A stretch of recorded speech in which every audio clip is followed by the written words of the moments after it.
So we did Street Fighter 2 recently, and so here's more Street Fighter 2.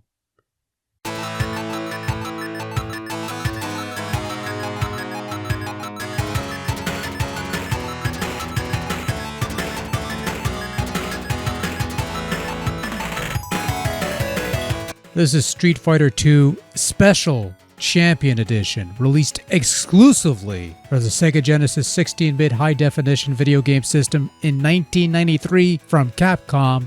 Yes, Super Nintendo got Street Fighter 2 Turbo, PC Engine got Street Fighter 2 Champion Edition, but this one's different, because it's special.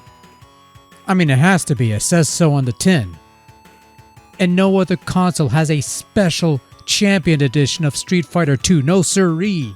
I mean, look at this. It's got the original arcade attract scene. Turbo ain't got that shit. PC Engine ain't got that shit. But it's on the Genesis because Genesis does what Nintendo don't, and Genesis does what Turbon't.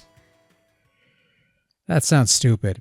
Yes, so all kidding aside, Street Fighter 2 Special Champion Edition is basically the Mega Drive equivalent of the Street Fighter 2 update you got on the SNES, which is a conversion of the two non-super updates to Street Fighter 2.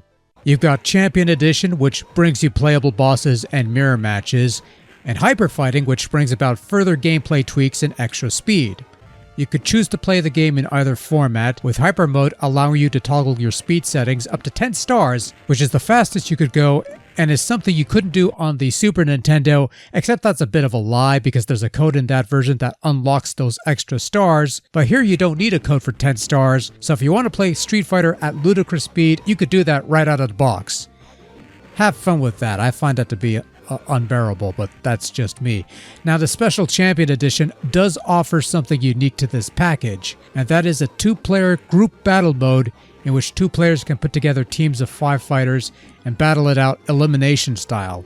It's a fun little mode to play with a second player and offers something extra for Genesis owners who had to wait a little while longer to get their Street Fighter 2 fix, while the other side got two versions of Street Fighter 2 and, well, you know. Street Fighter 2's debut on Genesis struggles in terms of presentation due to the lesser colors and sound output, which we'll touch on a little bit. However, when it comes to the core gameplay, Special Champion Edition pretty much nails it. Well, with the right equipment, that is. This was the game that necessitated the creation of the 6-button gamepad, which I feel is required to fully enjoy Street Fighter 2 or, hell, any fighting game on the Genesis that uses 4 buttons or more.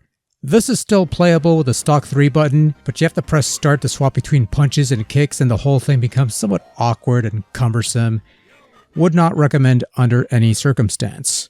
Now, fortunately, 6-button pads are easy to come by these days. Amazon is your friend, he lied, so that's not going to be a problem. Or maybe you fancy something more sturdy like an arcade stick if you could find one of those.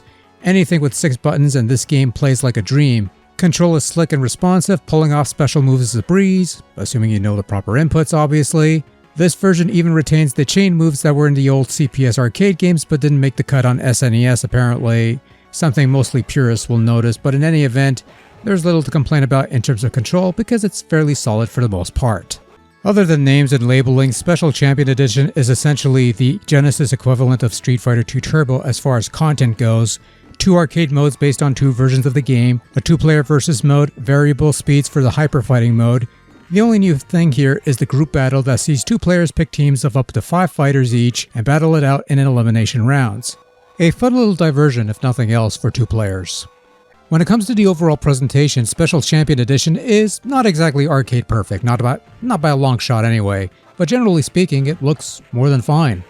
The colors may be a bit muted and there might be some minor details missing or blurred out, animations somewhat omitted, but on a whole the game looks fine. The character sprites are just about the same size as on SNES, the animation looks to be the same. This version does have nicer fonts on its displays, the SNES version had this generic font that looks kinda meh. Could have been better looking?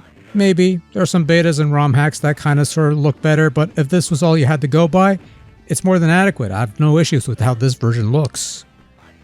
And on the audio front, a lot of the voice bites and sample clips have a considerably grainy, scratchy quality to them that's a bit rough sounding, which I suppose it's to be expected. Lots of Genesis games have featured rough sounding sampled bits. The tunes have made the transition to Mega Drive synth relatively intact, but these are not necessarily the best interpretations of the arcade tracks. Generally weak sounding instrumentation, lacking quite a bit of punch and energy, but at the very least they kinda sorta sound apart.